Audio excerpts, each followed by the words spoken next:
Welcome to Lakshmi food. સ્વાગત છે તમારું મારી યુટ્યુબ ચેનલમાં. તો ચાલો આજે આપણે બનાવવાના છીએ મસાલા શક્કરપારા, અથવા તો એને આપણે તીખા શક્કરપારા પણ કહીએ છીએ. એકદમ સરસ ક્રિસ્પી કડક એવા શક્કરપારા આપણે નાસ્તામાં, ચા સાથે, કે આપણે ક્યાંક ફરવા જવું હોય તો ટ્રાવેલિંગમાં પણ લઈ જઈ શકાય તેવા સરસ મજાના આપણે મસાલા શક્કરપારા બનાવવાના છે. એ પણ આપણે ઘઉંના લોટમાંથી બનાવવાના છીએ, એટલે આપણને નડતા પણ નથી અને ખાવાની બહુ જ મજા આવે છે. એવા શક્કરપારા બનાવવા માટે આપણે શું કરવાનું છે એ હું તમને બતાવી દઉં છું. એના માટે મેં કાથરોટની અંદર આપણે રોટલીનો લોટ લીધેલો છે. અહીંયા હું 2 વાટકી જેવો લોટ લઉં છું. લોટને મેં ચાળીને રાખેલો છે પહેલાંથી. સરસ ચાળી અને લઈ લેવાનો છે. સૌથી પહેલાં આપણે એની અંદર અજમો એડ કરવાનો છે. અહીંયા મેં 1 ચમચી જેવો અજમો લીધેલો છે. એને હાથેથી આવી રીતે ક્રશ કરીને લેવાનું છે. સરસ એની સુગંધ અને ટેસ્ટ એમાં ભળી જાય. 2 ચમચી જેવા સફેદ તલ લીધેલા છે. આમાં ચડિયાતા તલ બહુ જ સારા લાગે છે. અહીંયા એક ચમચી જેવો મેં ગરમ મસાલો લીધેલો છે. ગરમ મસાલો તમારે ના ખાવો હોય તો તમે સ્કીપ પણ કરી શકો છો. અહીંયા 1 થી 1.5 ચમચી જેવું મેં તીખું મરચું ઉપયોગમાં લીધેલું છે. ટેસ્ટ પ્રમાણે મીઠું એડ કરી લેવાનું છે. મેં 1.5 ચમચી જેવું મીઠું લીધેલું છે. અને એનો કલર સરસ પીળો આવે એના માટે આપણે અહીંયા 1 ચમચી હળદર લીધેલી છે અને 2 ચમચી જેવું ધાણા જીરું એડ કરવાનું છે. બધી જ વસ્તુ આની અંદર એડ કરી અને હાથેથી સરસ આવી રીતે મિક્સ કરી લેવાનું છે. આની અંદર તમે જો ઓછા સમય માટે રાખવાના હોય તો આની અંદર આદુ મરચાં લસણની પેસ્ટ પણ નાખી શકો છો. પણ આ ડ્રાય શક્કરપારા છે હું લાંબો ટાઈમ સુધી રાખતી હોઉં છું, એટલે એની અંદર આદુ મરચાં અને લસણ એડ નથી કરતી. એની અંદર મોણ માટે આપણે 2 પાવડા જેવું તેલ લઈ લીધેલું છે. મોણ નાખવાથી આપણા શક્કરપારા એકદમ સરસ પોચા બને છે.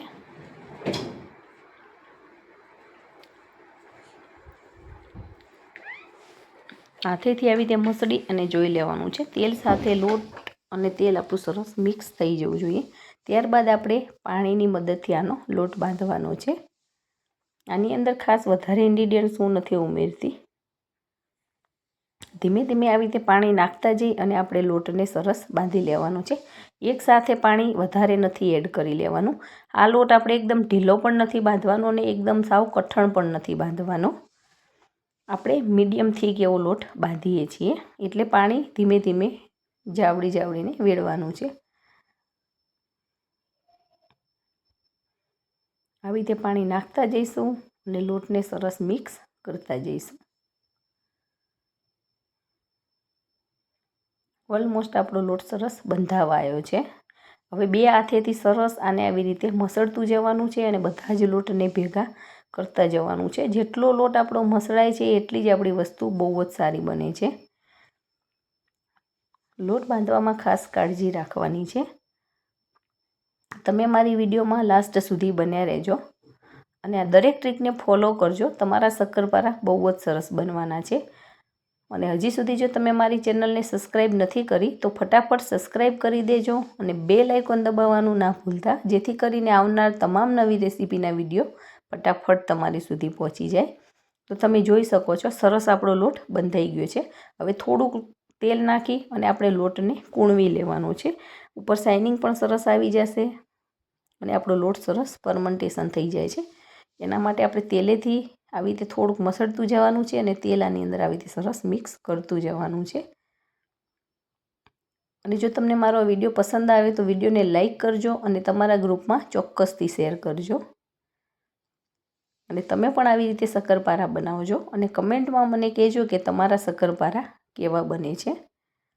સરસ આવી રીતે ગોળ લૂવો કરી અને આપણે એને ઢાંકી અને અડધી કલાક માટે રેસ્ટ થવા દેવાનો છે. આપણો લોટ સરસ રેસ્ટ થઈ જાય પછી આપણે એને આવી રીતે સરસ હાથેથી મસળી કૂણવી અને ત્યારબાદ એમાંથી સરસ લુવા બનાવી લેવાના છે. તમે જોઈ શકો છો લોટ આપણો એકદમ સરસ સ્મૂથ પણ થઈ ગયો છે અને એની અંદર શાઇનિંગ પણ સરસ આવી રહેલી છે. અને મીડિયમ સાઇઝના આપણે લુવા બનાવી લઈશું. અને શક્કરપારા એકદમ જાડા પણ નથી વણવાના અને સાવ પાતળા પણ નથી વણવાના, મીડિયમ રાખવાના છે. આપણા ઓરસિયાની ઉપર સમાઈ રહે એવડા માપનું આપણે સરસ ગુલ્લું લઈ લેવાનું છે. અને લોટની અંદર આવી રીતે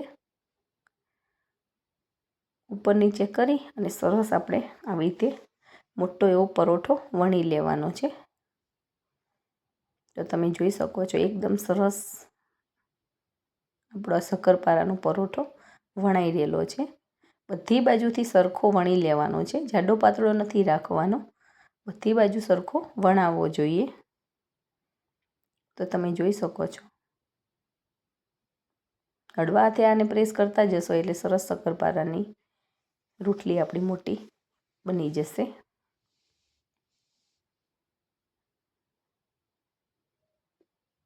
આવી મીડિયમ થીક એવી રોટલી આપણે બનાવીને તૈયાર કરી લેવાની છે.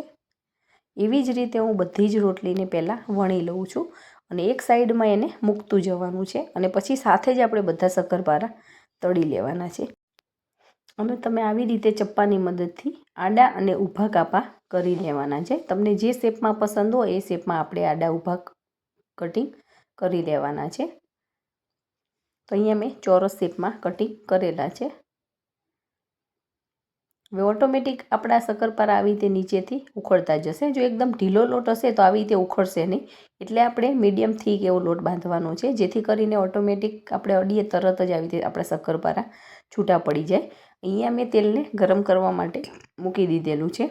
સહેજ લોટ નાખીને આપણે જોઈ લેવાનું છે, તરત ઉપર આવી જાય તો આપણું તેલ સરસ ગરમ થઈ ગયું હોય. એક ઝારાની અંદર આપણે બધા શક્કરપારા આવી રીતે લઈ અને તેલમાં ધીમે રહી અને મૂકી દેવાના છે.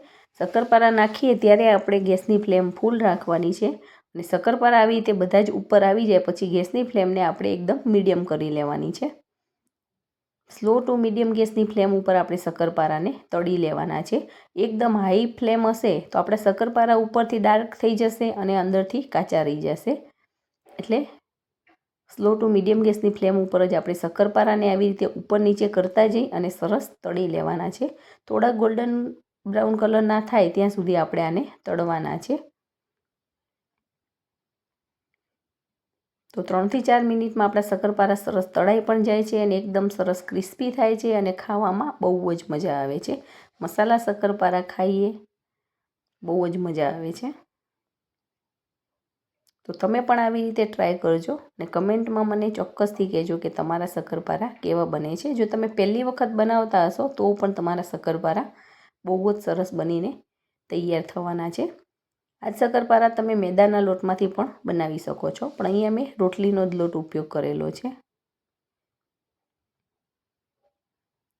અને તમે આને 10 થી 15 દિવસ સુધી સ્ટોર પણ કરી શકો છો અને જરાય ચિંતા નથી રહેતી, જરાય બગડી નથી જતા, બહુ જ સારા રહે છે. લોંગ ટ્રાવેલિંગમાં કે એમાં આપણે જવાનું હોય ત્યારે આપણે સાથે આને લઈ જઈ શકીએ છીએ. તો જોતાં જ ખાવાનું મન થાય એવા શક્કરપારા આપણા બનીને તૈયાર થઈ ગયા છે. તો એકદમ સરસ ક્રિસ્પી કુરકુરા એવા શક્કરપારા આપણે બનાવીને તૈયાર કરેલા છે. તો તમે પણ બનાવજો ને એન્જોય કરજો.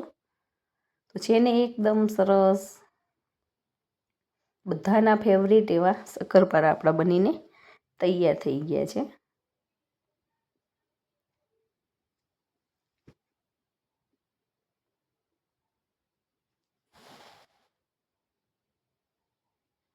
તો તમે પણ આવા શક્કરપારા બનાવો અને એન્જોય કરો. Thank you.